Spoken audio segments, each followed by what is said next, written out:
Hello, good evening, नमस्कार। आप सभी का मेरे यूट्यूब चैनल पर स्वागत है। आई होप आप सभी अच्छे होंगे। नाउन चैप्टर हम कंप्लीट कर चुके थे। नेक्स्ट हम प्रोनाउन स्टार्ट करने जा रहे हैं आज। ठीक है, तो देखिए सबसे पहले हम जानते हैं कि प्रोनाउन होता क्या है। तो प्रोनाउन को हम हिंदी में सर्वनाम भी बोलते हैं। Pronoun is a word that is used in place of noun. Pronoun हमारा एक वर्ड होता है जो आपका नाउन के प्लेस पर यूज़ किया जाता है। मतलब नाउन की रिपीटेशन को रोकने के लिए हम जिस वर्ड का यूज़ करते हैं उसको हम प्रोनाउन बोलते हैं। ठीक है, प्रोनाउन का मीन होता है for a noun.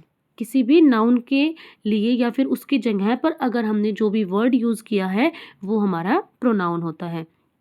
Pronoun pro plus noun. ठीक है, तो नाउन की जगह पर नाउन के बदले में जो भी हम वर्ड यूज़ करते हैं उनको हम प्रोनाउन कहते हैं। A pronoun is a word used instead of a noun. Noun की जगह पर या फिर नाउन के बदले हमने जो भी वर्ड यूज़ किया है उसको हम प्रोनाउन कहते हैं।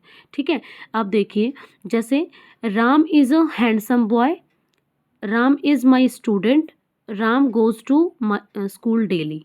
ठीक है, हम बार बार इस वर्ड के अंदर राम का यूज़ कर रहे हैं। हम बता रहे हैं कि राम एक अच्छा लड़का है, राम सुंदर लड़का है, राम मेरा स्टूडेंट है, राम डेली स्कूल जाता है। ठीक है, तो इस राम की रिपीटेशन को रोकने के लिए हमने क्या किया आगे, Ram is a handsome boy, he is my student, he goes to school daily.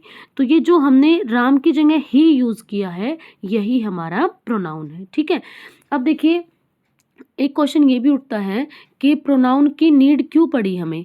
जब हम नाउन का यूज़ कर रहे थे तो हम प्रोनाउन की नीड क्यों पड़ी, नाउन ने ऐसा क्या बिगाड़ा कि हम उसकी जगह पे प्रोनाउन को रिप्लेस कर रहे हैं।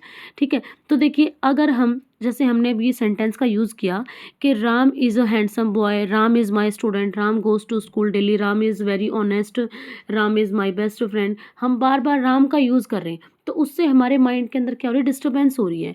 तो राम का यूज़ ना करके हम बोल रहे हैं कि वह मेरा स्टूडेंट है, वह स्कूल जाता है, वह बहुत ईमानदार है। ठीक है, तो फर्स्ट टाइम हमें सबसे पहले हमें नाउन को डिनोट करना पड़ता है, उसके बाद जो हम वर्ड यूज़ करते हैं वो हमारा प्रोनाउन होता है। ठीक है, तो यही हम आगे आज देखेंगे। अब नेक्स्ट आपका आता है कि काइंड्स ऑफ प्रोनाउन। प्रोनाउन के कितने काइंड्स हैं। तो सबसे फर्स्ट हमारा जो है वो है personal pronoun.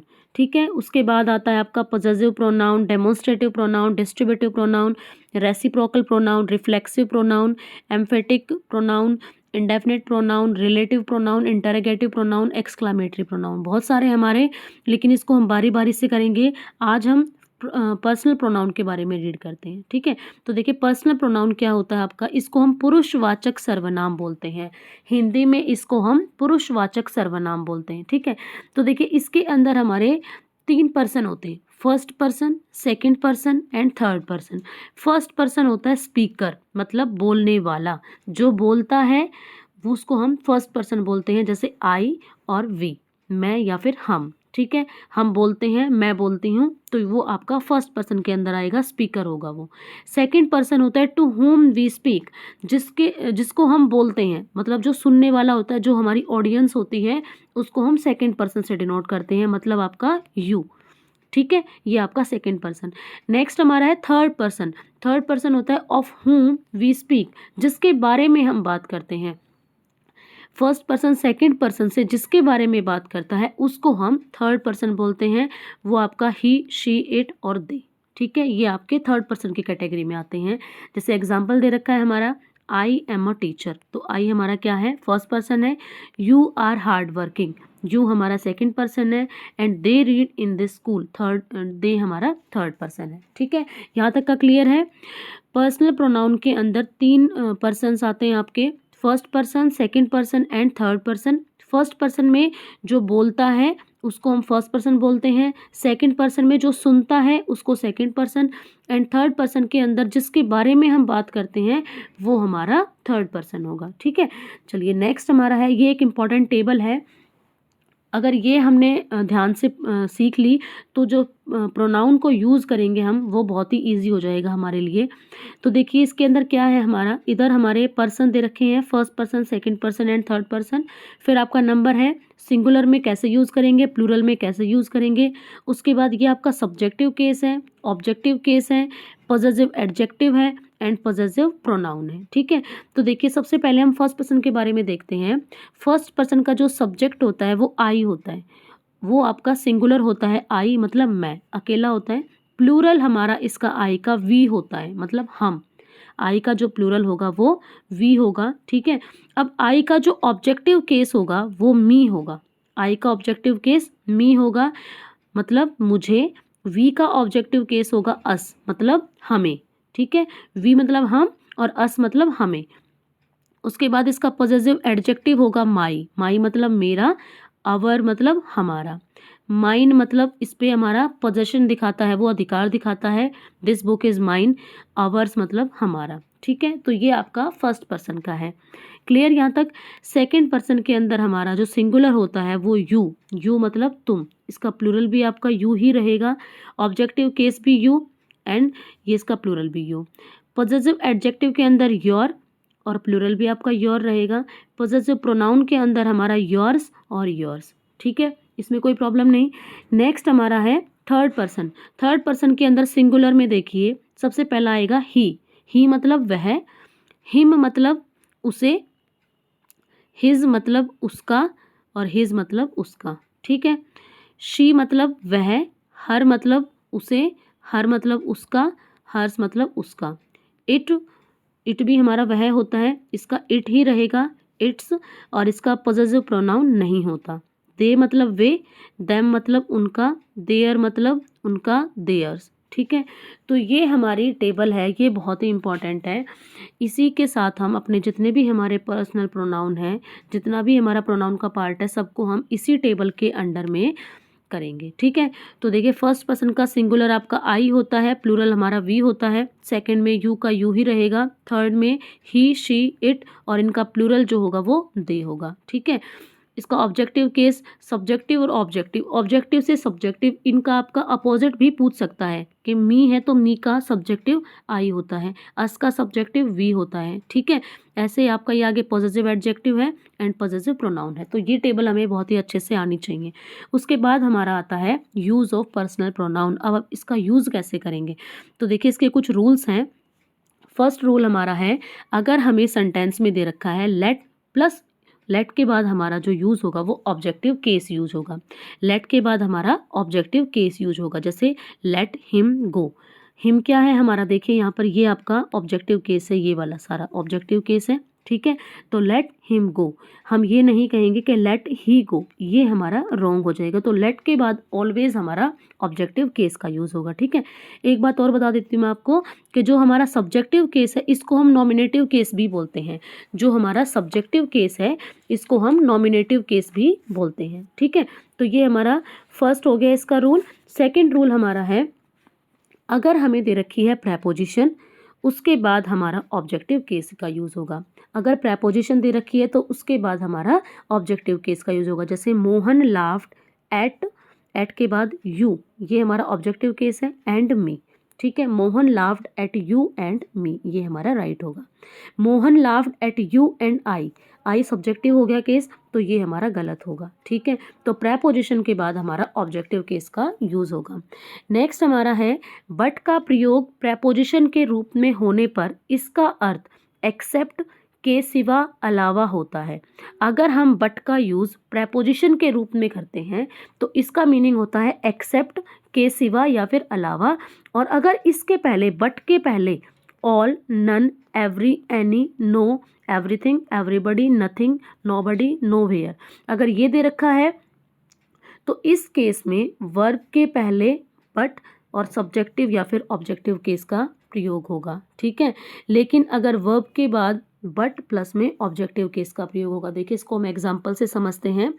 Everyone but, everyone, अब देखिए बट से पहले, बट हमारा प्रेपोजिशन हो गया, एवरीवन बट से पहले हमारे इनमें से आ गया everyone but she, everyone but she मतलब हमारा आपका subjective case, new the answer. अब देखिए बट से पहले, ये हमारी यहाँ पर फॉर्मेशन दे रखी थी, ये रहा।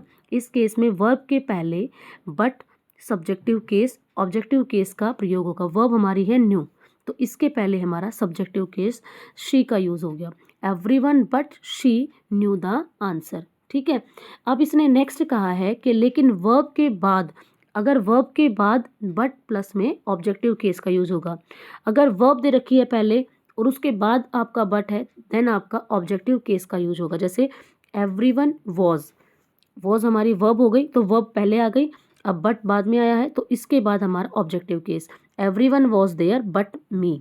ठीक है, बट मतलब वही आपका के सिवा या फिर अलावा, वहाँ पर सब प्रेजेंट थे सिवाय मेरे। ठीक है, everyone was there but I, अब यहाँ पर आई हमारा रॉन्ग होगा। तो देखिए इसकी हमारी दो फॉर्मेशन है कि अगर जो प्रेपोजिशन है, प्रेपोजिशन से पहले हमारे इनमें से कोई भी वर्ड है और तो वर्ब के पहले हमारा सब्जेक्टिव केस का यूज़ होगा। लेकिन अगर वर्ब हमारी पहले आ गई तो बट के बाद हमारा ऑब्जेक्टिव केस का यूज़ होगा। ठीक है, नेक्स्ट हमारा रूल है इन्फिनेटिव टू प्लस वर्ब की फर्स्ट फॉर्म के पहले और बाद में ऑब्जेक्टिव केस के प्रोनाउन का यूज़ होता है। अगर हमें इन्फिनेटिव दे रखा है, इन्फिनेटिव क्या होता है हमारा, टू प्लस वर्ब की फर्स्ट फॉर्म, तो उसके बाद आपका ऑब्जेक्टिव केस और पहले भी और बाद में भी ऑब्जेक्टिव केस का यूज़ होगा। ठीक है, जैसे देखिए I requested her to come here, अब देखिए टू कम ये इन्फिनेटिव है, इससे पहले है हमारा, तो ये ऑब्जेक्टिव केस हो गया। I requested her to come here, I requested she to come here, तो ये हमारा गलत हो जाएगा। ठीक है, तो इस तरीके से हम इसको रिकॉग्नाइज करेंगे। टू कम हमारा इन्फिनेटिव है, तो इससे पहले हमारा ऑब्जेक्टिव केस का यूज़ होगा। जैसे अब नेक्स्ट हमारा है example, Mohan hopes to meet me soon, अब देखिए फिर से इन्फिनेटिव आ गया, लेकिन इसके बाद में है हमारा ऑब्जेक्टिव केस, तो बाद में भी आपका ऑब्जेक्टिव केस का यूज़ होगा और इसके पहले भी हमारा ऑब्जेक्टिव केस का यूज़ होगा। Mohan hopes to meet me soon, Mohan hopes to meet me soon, Mohan बहुत ही जल्दी मुझसे मिलेगा। ठीक है, तो ये हमारा रूल है, अगर इन्फिनेटिव है तो उसके पहले भी और बाद में भी हमारा ऑब्जेक्टिव केस का ही यूज़ होगा। ठीक है, नेक्स्ट हमारा है यदि दो नॉमिनेटिव्स के बीच तुलना हो तो एज देन के बाद नॉमिनेटिव केस के प्रोनाउन का यूज़ होगा। मैंने बताया था आपका नॉमिनेटिव केस मतलब सब्जेक्टिव केस ही है।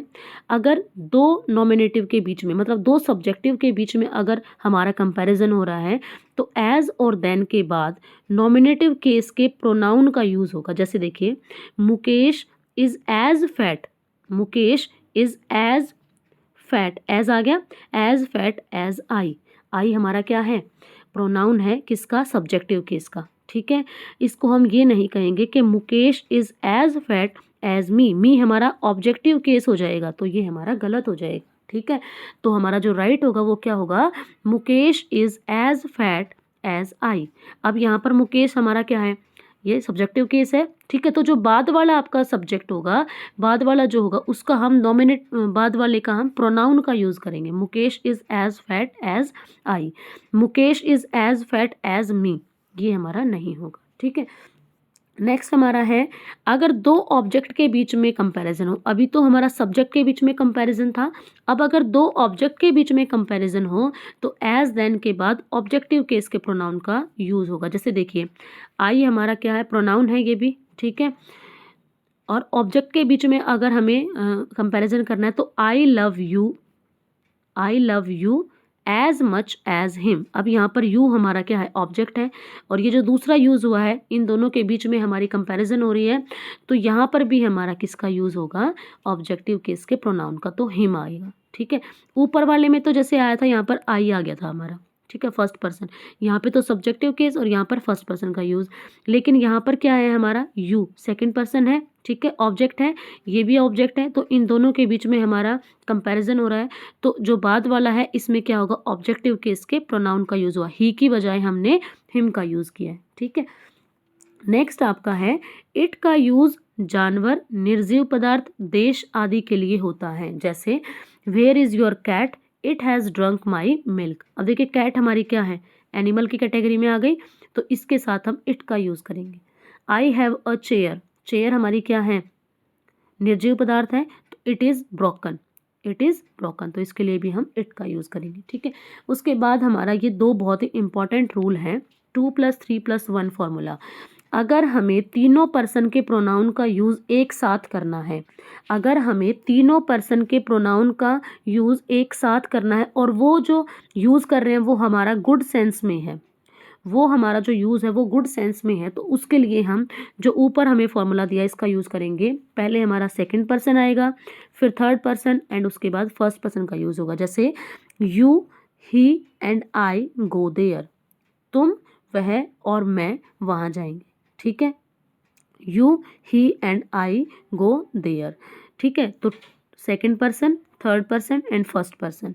हम इसको ये कहना गलत होगा, सेकंड पर्सन फिर बीच में फर्स्ट पर्सन आ गया, उसके बाद थर्ड पर्सन, तो ये हमारा पैटर्न गलत हो जाएगा। इसका सही जो हमारी फॉर्मेशन है वो 2 + 3 + 1 होगी। ठीक है, इसके बाद इसका एक और पार्ट है, अगर इन तीनों पर्सन्स को हम एक साथ फिर से यूज़ कर रहे हैं, लेकिन हमारा जो सेंटेंस है उसके अंदर भूल, दोष, पाप या फिर बैड सेंस में अगर उसका यूज़ है, तो वहाँ पर हम 1 + 2 + 3 पैटर्न का यूज़ करेंगे। 1 + 2 + 3 मतलब पहले आएगा आपका फर्स्ट पर्सन, फिर सेकंड पर्सन एंड उसके बाद थर्ड पर्सन। ठीक है, जैसे I, you and he are criminals, I, you and he are criminals, मैं, तुम और वह क्रिमिनल्स हैं। ठीक है, इसको हम आई, ही एंड यू आर क्रिमिनल्स ये नहीं कर सकते, ये हमारा गलत हो जाएगा। ठीक है, तो ये दोनों हमारे बहुत ही इम्पॉर्टेंट हैं, मोस्टली एग्जाम में पूछे जाते हैं। ठीक है, नेक्स्ट हमारा है last, collective noun used as a subject. अगर हमारी कलेक्टिव नाउन सब्जेक्ट के लिए यूज़ हो रही है, तो इसके लिए singular pronoun and adjective it's itself का प्रयोग होगा ज़रूरत के मुताबिक, ना कि दे दैम, इसका यूज़ नहीं करेंगे। अगर आपकी कलेक्टिव नाउन सब्जेक्ट के रूप में यूज़ हो रही है, कलेक्टिव नाउन कौन सी थी हमारी, जैसे ज्यूरी थी, टीम थी, है ना, तो ये हमारी क्या थी, कलेक्टिव नाउन थी। तो इसके साथ हम अगर ये हमारी सब्जेक्ट के रूप में यूज़ हो रही है, सब्जेक्ट के रूप में अगर यूज़ हो रही है, तो इसके साथ जो हम प्रोनाउन का यूज़ करेंगे, इट्स इटसेल्फ का यूज़ करेंगे, ना कि दे दैम देयर का यूज़ करेंगे। तो एग्जाम्पल हमें दे रखा है, the jury has given its verdict, the jury has given their verdict, ये हमारा गलत हो जाएगा। द जूरी हैज़ गिवन, यहाँ पर इट्स आएगा हमारा, क्योंकि जो जूरी है आपकी वो सब्जेक्ट के रूप में यूज़ हो रही है और वो आपकी एक कलेक्टिव नाउन है, मतलब एक यूनिट के लिए वहाँ पर आपकी यूज़ हो रही है, तो वहाँ पर हम इट्स का यूज़ करेंगे।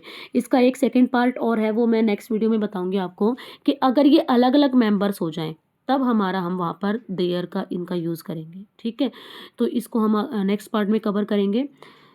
यहाँ तक अगर आपको कोई भी डाउट है तो आप मुझे कमेंट सेक्शन में ज़रूर बताइए। अगर वीडियो अच्छी लगी है तो please like, share and subscribe, और अगर आप मेरे चैनल पर नए हैं तो वीडियो को लाइक करना ना भूलें और चैनल को सब्सक्राइब भी करें। मिलते हैं नेक्स्ट वीडियो में। Thanks for watching.